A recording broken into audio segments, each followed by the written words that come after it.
First, plug the USB flash drive into the USB slot of the printer.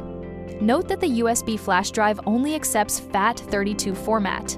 The printer will display a message to identify the USB drive. Press Continue to enter the USB drive page. To print a document, first select the target file. Press the menu. Select Print. Set the required printing functions as needed. Then, press the Start button to start printing the document.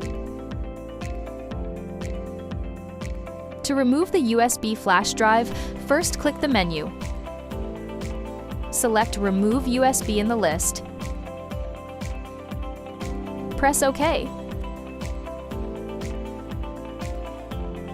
Finally, you can remove the USB flash drive.